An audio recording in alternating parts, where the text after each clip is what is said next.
grandes impérios, grande expansão territorial.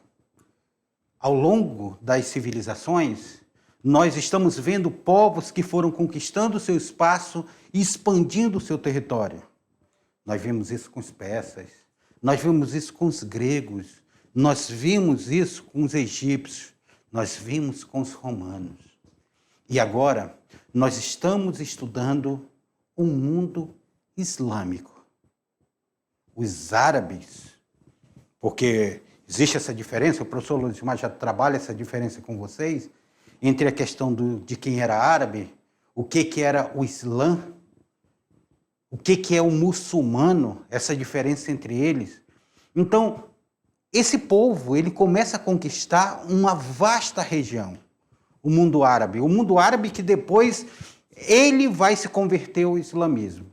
Essa aula de hoje, dando continuidade, que o professor Luizmar já trabalhou com vocês, ela vai trabalhar essa religião. Eu, professor Beto, estou com vocês hoje para trazer um entendimento melhor de como se deu essa expansão. Quando nós falamos na antiguidade, nós temos 3 religiões irmãs: o judaísmo, o cristianismo e o islamismo. 3 religiões irmãs. 3 religiões que se fundamentaram pelo mesmo Deus. Aquele Deus Javé, Jeová, Alá, era o mesmo Deus. E essas 3 religiões, elas vão se fundamentar nesse mesmo Deus, vindo lá do povo hebreu. O povo hebreu, que a partir dos hebreus forma-se o judaísmo, e o judaísmo forma-se o cristianismo, e essa intervenção do cristianismo com o judaísmo, o Islã aparece, o islamismo vai aparecer. 3 religiões irmãs. O que muda dentro dessas 3 religiões? Vocês já pararam para pensar? Se nós temos o mesmo Deus, o que vai mudar dentro dessas religiões? Primeiramente, o livro, a escritura. Mas as escrituras, ela vem com a mudança fundamental, que é o chamado Messias, aquele que vem trazer a mensagem, o enviado. Para o islamismo, o Messias é Maomé, é o grande Messias. Eles até acreditam em Cristo, mas o Cristo quanto profeta. Para o cristianismo, quem é o grande Messias que trouxe a mensagem, ressuscitou, é Jesus Cristo. Aquele, o qual nós comemoramos a Páscoa agora. E para os judeus, espera aí, professor, quem é o Messias dos judeus? Ainda não chegou. Tanto é que os judeus estão no ano de 5.000 e não sei o certo aqui, não estou lembrado certo. Nós, cristãos, estamos no ano de 2021. O Islã está no ano de 1939 ali. Nós temos cada um que conta através do seu Messias. Os judeus, como o Messias ainda não chegou, eles continuam contando o ano. O cristianismo conta a partir do nascimento de Jesus Cristo. É claro que, historicamente, isso tem uma controvérsia, porque acredita que o próprio Cristo tenha nascido no ano 7, entre o ano 4 e o ano 7 ali da era cristã. Mas isso é uma outra história, porque agora, olhem na teleaula de vocês, aí que nós estaremos vendo aí sobre o mundo islâmico, aula 26. A expansão do Islã, a economia, a agricultura, a criação de animais, o declínio do Islã, a disputa pelo poder entre os xiitas e os sunitas, que nós vamos entender. As habilidades da aula de hoje, nós temos comparar diferentes pontos de vista, presente no texto analítico interpretativo sobre a situação dos fatos de natureza histórico-geográfico. Olha, histórico-geográfico. É algo que está relacionado a esse mundo. Acerca das instituições sociais, políticas e econômicas. O Islã.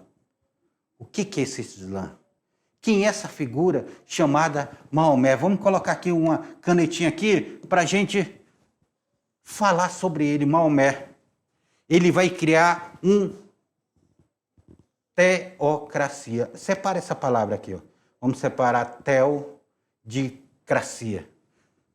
Um Estado teocrático, que é um governo baseado no poder divino. Governo baseado no poder divino. Professor, a gente já viu isso na história? Ah, já. Já vimos isso. Já vimos isso no Egito. O Egito não era uma teocracia. O próprio faraó, ele era um deus ou representante de Deus direto. De Amon, de Horus, a reencarnação de Horus. Nós não vimos essa teocracia também no Império Romano, quando depois o imperador ele passa a ser considerado um deus? Vimos essa teocracia. E nós vamos ver essa teocracia também no mundo islâmico. Maomé cria essa teocracia. Um poder divino. O próprio representante de Deus aqui na Terra, que seria Maomé, estava dentro desse poder. Depois esse poder é passado para o califado. Os califas, eles vão suceder esse poder divino, essa teocracia. Professor, existe algum país teocrático hoje? Opa, existe. Existe país teocrático.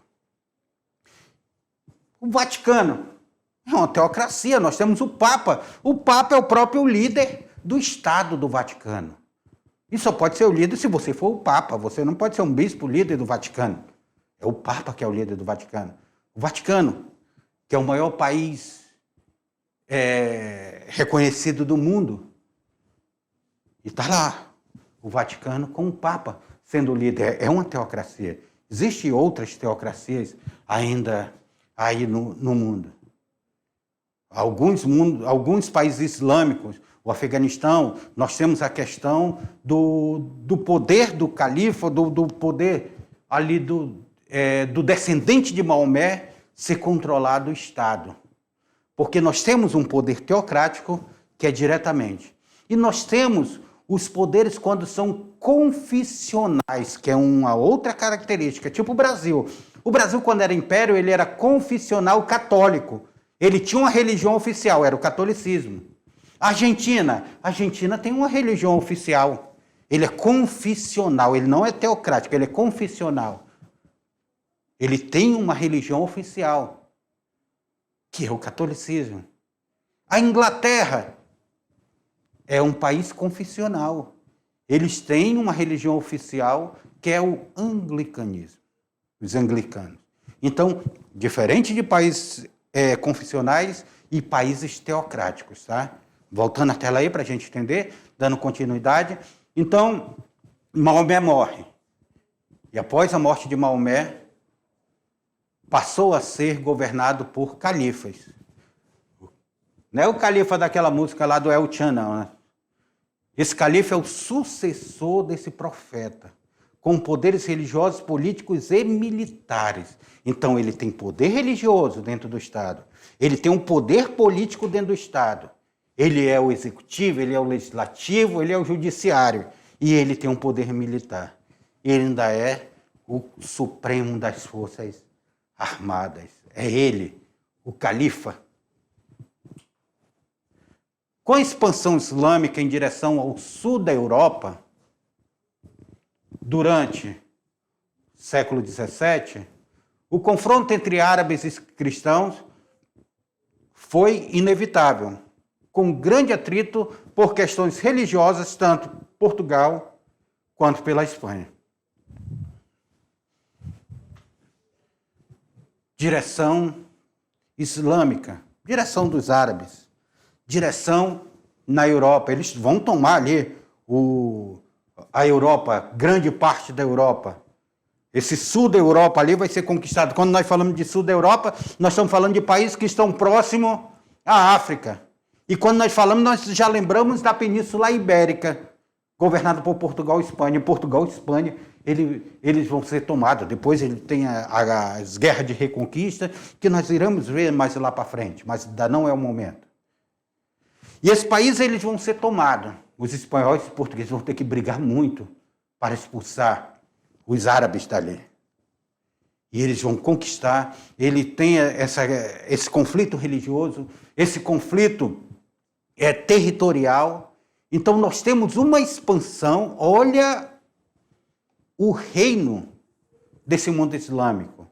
Nós temos uma expansão territorial, um grande império se formando. Um império árabe sendo formado e tomando conta daquela região ali. Na tela para vocês? Essa primeira fase. Essa primeira fase, ela vai de 632 a 661, dentro dessa expansão do Islã. Eles vão conquistar a Pérsia, eles vão conquistar a Síria, eles vão conquistar a Palestina e vão conquistar o Egito. Ou seja, eles estão conquistando o Oriente Médio e eles estão conquistando o norte da África, o Egito. Então, essa é a primeira fase. Eles vão estar lá, eles vão se opor ali, eles vão dominar aquela região. Segunda fase vai do século VII até o século VIII. Nós temos a dinastia dos califas, omíadas. O califato, então, ele vai se tornar uma monarquia, ou seja, um poder monárquico hereditário, um poder absoluto, monárquico absoluto. A sede dele vai ser em Damasco. Aí eles vão conquistar a China, vão conquistar a África e a Península Ibérica. Quando nós falamos de Península Ibérica, nós estaremos falando de Portugal e Espanha. Então, nós estaremos falando de Portugal e Espanha. A Península Ibérica. Aí nós temos o avanço dos sarracenos.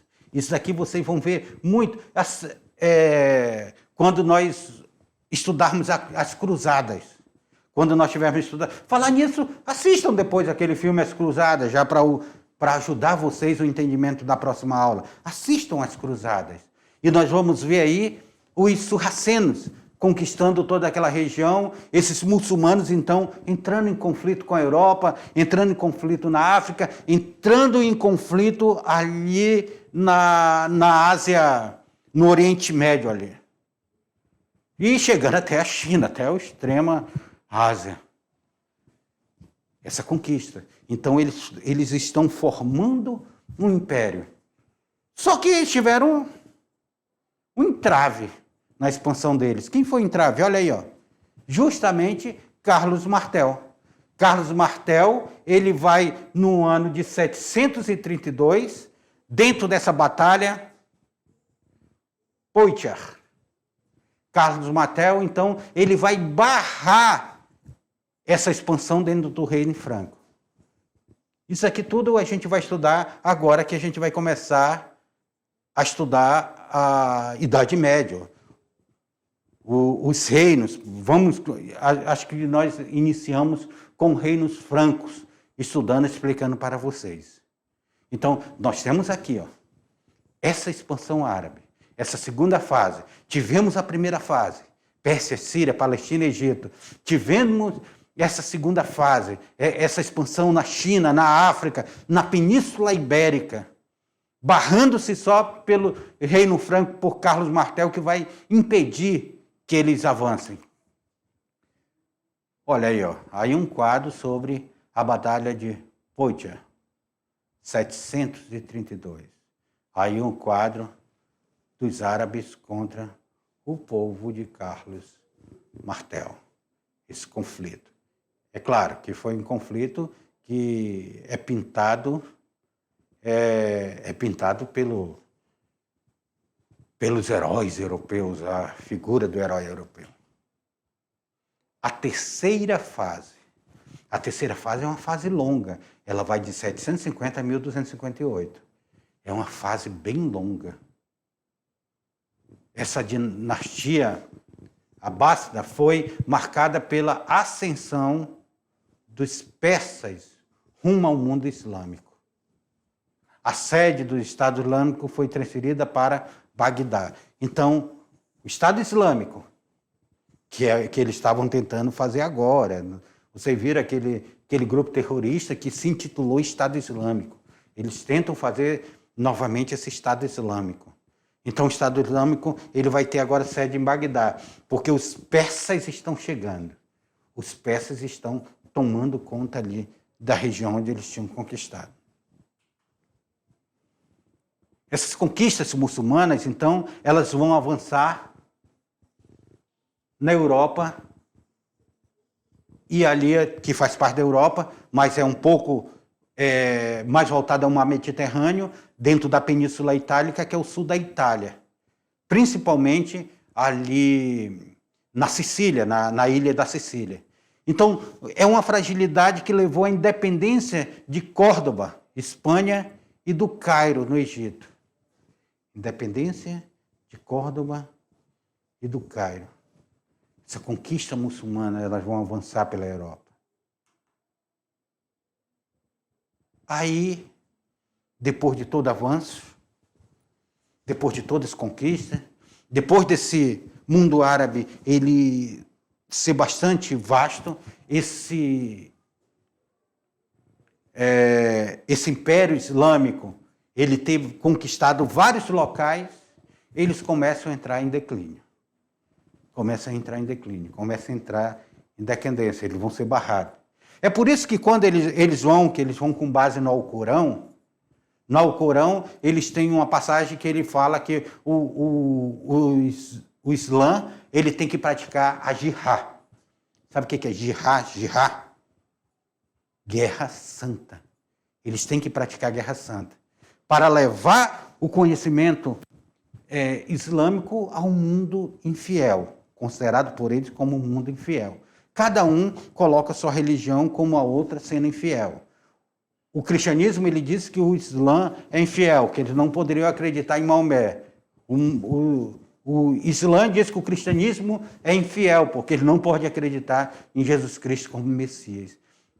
E assim tem briga do islamismo com o judaísmo, com o cristianismo, é uma briga sem fim. Enquanto isso, a Índia, a China segue com a sua religião. Mais detalhe para vocês.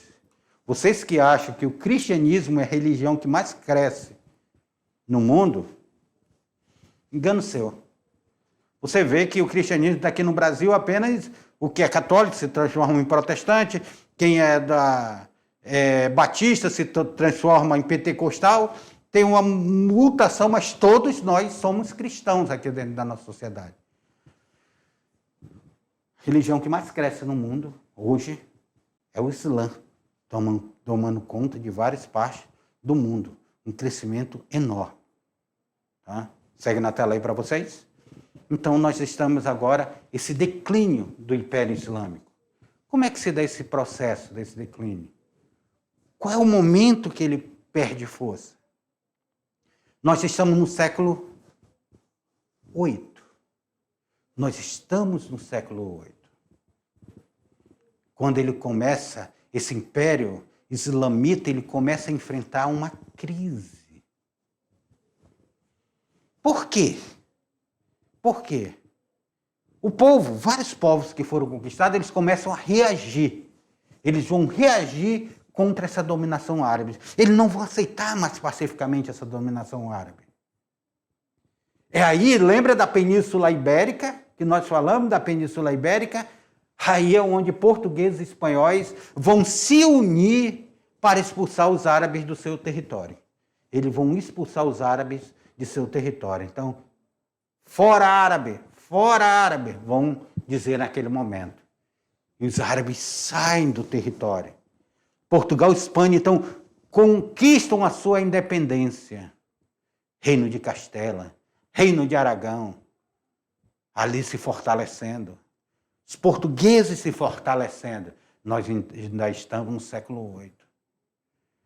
Lá no Oriente, lembra lá do Oriente, que eles tinham conquistado também a região do Oriente? Nós temos os turco-otomanos. Turco, não confunda. Os turcos com os islamitas. Os turcos otomanos que vão conquistar parte do território árabe. Então, parte do território árabe vai ser conquistado pelos turcos otomanos. inclusive ali aquela região de Constantinopla, depois, que tinha sido o Império Romano do Oriente, vão ser conquistados pelos turcos. Na economia, professor, como é que está a questão econômica desse mundo? A civilização islâmica, ela se destaca justamente sobre essa atividade comercial e da manufatura. Lembra dos tapetes, das joias, as coisas feitas à mão, a manufatura. É um grande destaque deste mundo islâmico, dentro desse comércio que eles vão desenvolver. Nas principais cidades do Império, criaram eficientes instrumentos jurídicos, como cheques, letra de câmbio e recibo. O comércio, gente, ele tem as principais cidades. Eles precisam fazer uma questão de que o dinheiro não precisa circular como estava sendo circulado daquela maneira. Eu não preciso ter as moedas de ouro, as moedas de prata, não precisa. Aí eles vão dizer, olha aqui, ó, vamos criar uma coisa interessante, vamos criar o cheque. Aí veio o brasileiro e criou o cheque sem fundo. Poxa vida. Cheque. É dado cheque. Em vez de eu te dar dinheiro, eu não tenho aqui R$ 1.232. Vou te assinar um cheque de R$ 1.232. Lá você procura uma instituição bancária, deposita e ele será compensado na sua conta. Muitos de vocês não vão conhecer o que é cheque, porque ele está desaparecendo. Futuramente, os filhos de vocês não irão conhecer o que é dinheiro. Dinheiro. O Brasil fez maior festa porque lançou uma nota de R$200. Vocês já viram a nota de R$200? Vocês têm ela aí agora? O pai de vocês tem ela aí agora? Ah, menino, tá difícil. Aí, o dinheiro, em espécie, ele vai desaparecer. O Pix, o cartão, vai fazer com que isso desapareça, vire tudo virtual. Hoje está virtual. Hoje você vai pagar uma coisa, você vai no posto de gasolina, você paga cartão, paga com Pix, você não vai no mercado e tudo. Você está devendo alguém, passa seu Pix, eu já faço a transferência. Acabou aquela questão de dinheiro. Você vai cortar o cabelo, você faz um Pix e paga seu corte de cabelo. Ah, que o professor Beto está precisando cortar o cabelo lá, fazer um Pix lá. Só que essa pandemia está nos dando medo de ir em qualquer canto, né? Então, cheque, letra de câmbio, recibo, são criações desse mundo aí, desse mundo islâmico. Eles vão criar essa estrutura financeira para agilizar o comércio que eles fazem. Então, eu te dou uma letra de câmbio. Aquela letra de câmbio ali você vai levar, vai comercializar com outros mercados. Depois que vai ser criado futuramente os títulos públicos. Mas isso é uma outra questão. Olha aí o comércio. Falando em comércio, olha essa figura aí do comércio. Essa figura do comércio. Essa figura aqui do comércio que vocês estão vendo. Olha aí, ó. Comércio aí, ó. Movimentado, né? Percebam vocês as manufaturas que tanto deixaram famoso esse comércio árabe. Essas manufaturas, os tapetes, as joias, essa questão do comércio. Comércio movimentado nesse período. Parece a 25 de março lá em São Paulo. Parece a 7 de setembro, quando está em período que eles fecham aqui a 7 de setembro em Porto Velho, que fica aquele movimento ali. Mas é o comércio sendo movimentado. Então, esse mundo árabe ele tem essa questão comercial muito forte, bastante forte. Tanto é que quando a Europa ela se aprofunda na Idade Média, o comércio árabe ainda está forte. Esse comércio depois ele vai entrar e vão virar os burgos lá dentro da Idade Média. Olha na tela de vocês, nós temos manufatura. Significativo o desenvolvimento dessa manufatura para eles. Lá em Bagdá, vamos ver algumas cidades desse mundo islâmico. Nós temos em Bagdá, nós temos joias, nós temos porcelana, lindas as porcelanas. Nós temos tecido de seda vindo lá da China. A seda que era produzida no Oriente é trazido dentro desse mundo islâmico. A própria cerâmica, porcelana, cerâmica, riquíssima cerâmica. Eu amo o material de cerâmica até hoje, árabe, os materiais de cerâmica, os vasos, os abajus de cerâmica, coisa mais linda. Em Damasco nós temos a produção de armas, nós temos a produção de ferramentas e tecidos de linhos estampados. Tecido de linho estampado.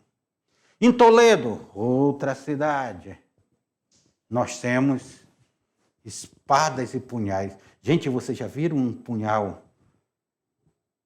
árabe? A coisa mais linda, aquele punhal curvado, cabo curvado. As espadas também, as espadas são verdadeiras obras de arte. E em Marrocos nós temos muito isso aqui, o artesanato de couro lá. E falando em ouro, que é as joias que são produzidas, olha esse bracelete de ouro, coisa mais linda aqui, ó. Bracelete de ouro aí, que faz parte dessa manufatura. Na agricultura, esse mundo islâmico, nós temos também um processo agrícola, o desenvolvimento desse processo agrícola. Nós temos aí grandes obras, constituição de grandes obras de irrigação, vão tornar produtivas essas terras estéreis e empobrecidas. Então eles vão pegar, se nós olharmos o mundo islâmico, eles vão ficar numa região muito desértica. É um deserto muito grande, nós estamos próximos ao deserto do Saara. Nós estamos ali numa região que ela tem uma terra empobrecida para a agricultura. Aí eles desenvolvem um sistema de irrigação. Esse sistema de irrigação também eles vão trabalhar com a questão de adubagem e vão enriquecer essas terras. Vão torná-las produtivas. Agora essa terra ela começa a produzir, ela começa a ter agricultura. Aí é onde entra. Quais produtos o professor entrou? Olha na tela de vocês. Entram o trigo, o algodão, para os tecidos, o trigo, que era a base do alimento, o algodão, as roupas, a base da roupa popular feita de algodão. Entra o arroz, como base da alimentação. A cana-de-açúcar. Vamos destacar essa cana-de-açúcar, porque percebam vocês, antes de ser produzida aqui no Brasil, que depois os portugueses vão trazer aqui para o Brasil, a cana-de-açúcar é produzida pelo mundo árabe. Entra outro produto também do mundo árabe, café, que também foi um produto que o Brasil se tornou o grande produtor. Hoje o Brasil é o maior produtor de café do mundo. E vocês que moram aí no interior... Vocês que moram aí no interior aí, que tem aquela plantação de café, aí no interior, ando aí pelo interior, vejo muitas plantações de café. Plantação de café que veio lá do mundo árabe, foi trazida não foram os portugueses, foram os espanhóis que trouxeram para as Américas o café. Pois é, espanhóis, na realidade os franceses. Os franceses, a Guiana Francesa que vai começar a produzir café. Aqui o Francisco de Melo Palheta foi lá, fez uma conversa com a esposa do governador e ganhou mudas de café de presente para ela. Trouxe, plantou lá no Pará, do Pará levou para São Paulo, de São Paulo virou uma grande produção e depois veio para Rondônia. E hoje Rondônia é um dos produtores de café de melhor qualidade do Brasil e do mundo. Viu como a coisa... Nós precisamos saber da história para saber como ela chega até o nosso meio. Nós precisamos conhecer esse processo histórico. Mas nós temos outro produto lá. Olha lá. Nós temos a azeitona. Nós temos a laranja. Laranja paulista. Ah, não, naquele momento não era laranja paulista, não. Era a laranja árabe. Nós temos o pêssego. Nós temos a tâmara, o limão, nós temos a romã também, que é uma fruta que hoje é caríssima a romã. Eu adoro romã. Olha aí, os árabes na agricultura. A produção de milho aqui, ó. Produção de milho. Hoje, eles lá. Olha essa terra, gente. Fertilizar essa terra. Não é fácil, não. Fertilizar essa terra. Deixar ela fértil para a plantação. Nem a vegetação está nascendo lá. A criação de animais. Destaque-se na criação de cavalos.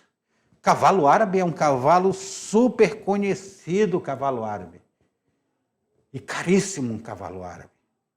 A criação de carneiros e camelo. Também os camelos que atravessavam o deserto tinham um poder de armazenamento de água na sua córcova. Na cultura, foi através dos árabes que chegaram até a Europa. 3 inventos revolucionários desses povos e eles trouxeram lá do Oriente. Os árabes, essa conquista dele no Oriente, lembra da seda que veio? Não só a seda veio, mas nós temos 3 produtos que vão ser utilizados e muito pelos portugueses. Quando falamos da imprensa de Gutenberg, a imprensa de Gutenberg ela só era possível se existisse a matéria-prima, que é o papel. Quando falamos de guerra, a conquista dos europeus, principalmente a conquista do europeu na América, só foi possível devido à pólvora. E quando falamos nas grandes navegações, não seriam possíveis grandes navegações se não fosse a bússola. Me traz essa imagem aí para vocês agora. Olha aí, ó. Aqui nós temos 3 grandes produtos que foram trazidos pelos árabes. Foram trazidos pelos árabes lá do Oriente. Olha esses produtos. Nós temos a bússola, nós temos a pólvora. Olha aqui a bússola. Já pensou as grandes navegações se não fosse essa bússola para dar direção? Norte, sul, leste, oeste. O povo ia se perder nessas navegações. E a guerra, não se faz guerra sem a pólvora. Nem me fale em pólvora, que a gente ameaçou um dia desse os Estados Unidos com pólvora. Bem que nós temos pólvora. Pois é, não se faz a guerra sem a pólvora. A pólvora lá, que vai lá do Oriente, os chineses eles vão utilizar a pólvora para shows pirotécnicos e depois para a guerra. E não se faz o conhecimento sem a produção de onde é colocado esse conhecimento, o papel. 3 invenções lá dos chineses, lá do Oriente, que foram trazidos pelos árabes para o Ocidente. Na tela para vocês, nós temos aí a arte. Arte nós temos a literatura. Desde é considerado um dos maiores escritores da Idade Média muçulmana. Então, na literatura nós temos, na Idade Média muçulmana, nós temos aqui a literatura de Delhis sendo apresentada. Havia também essa literatura cortesã. Sabe qual é a literatura cortesã? Uma bem conhecida, baseada em fábulas, em contos, naquela coisa toda. As 1001 Noites. Já ouviram falar nas 1001 Noites? Que reflete a vida de luxo e de prazer dos califados. Omar Khayyam. Omar Khayyam escreve essas 1001 Noites. Escreve essas 1001 Noites, contos que são contados infinitamente, que faz essa questão do califado, faz essa estrutura do califado. Aí, olhem na tela de vocês aí, ó, a imagem, esse califado aí, ó, que é contado essas aventuras. a escultura e a pintura. Na escultura e a pintura, eles vão se dedicar pouca atenção à escultura e à pintura devido à proibição religiosa da idolatria. Ou seja, como eu não vou idolatrar a imagem, eu também não vou esculpir e eu não vou pintar dessa imagem. Mas ele utiliza-se os arabescos, que são decorações baseadas em motivos geométricos ou vegetais. O que acontece nos desenhos dos tapetes. Vocês já viram os desenhos dos tapetes? Um tapete voador árabe. Aquele tapete voador. Aladim. Pois é. Olha o desenho naqueles tapetes. Essa estrutura daquele tapete. São desenhos que eles têm forma geométrica. Eles têm a representação da natureza. Eles representam ali. Aqueles tapetes que vão na parede, que vão no chão, que enfeitam quadros. Lindos tapetes árabes. E na ciência, professor? Como é que se dá essa ciência árabe? Pessoal, aí que vocês vão se impressionar. Grande parte do que nós estudamos hoje, ela vem aí do século VIII, do século VIII e o século IX aí, até o século IX, até o século XI, os árabes vão trazer isso daí. E eles trazem a matemática, eles trazem a química, eles trazem a física. Olha aí na tela de vocês. Álgebra, trigonometria, aquilo que vocês vão estudar aí com o professor Maurício, com a professora Lúcia, matemática, álgebra, trigonometria. Lá em química, com o professor Almeida e com a professora Sabrina, nós falamos de álcool, salitre, ácido sulfúrico, física, gente, que vocês vão estudar aí com o professor Mack. Nós falamos disso. Na medicina, novas técnicas de cirurgias, as causas das moléstias, o sarampo, a varíola, são eles, os árabes, que estão estudando. Na filosofia se destaca o estudo dele da obra de Aristóteles, a filosofia árabe. Inclusive, na filosofia cristã, na patrística e na escolástica, eles vão estudar, eles vão ter esse estudo da filosofia árabe também. Vão pegar a filosofia árabe.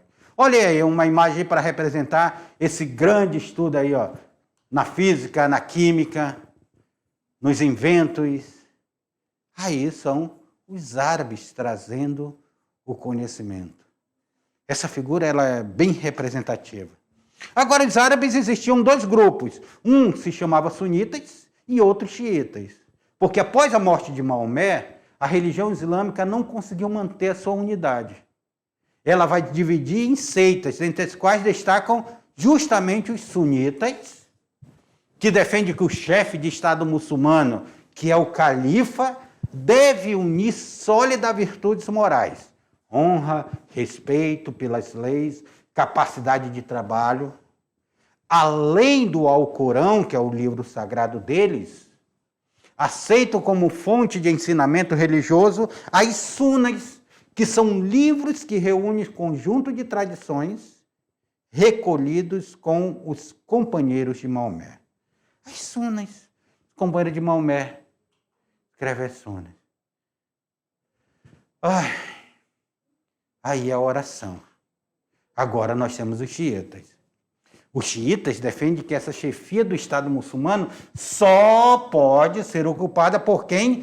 Por um descendente legítimo de Maomé. E com ele aparentado. Afirma que o chefe da comunidade islâmica, o imã, é diretamente inspirado por Alá. Por isso que é um Estado teocrático. Teo-Deus, cracia, governo. Todos os fiéis devem obediência incondicional ao imã. Aceito somente o Alcorão como fonte de ensinamento.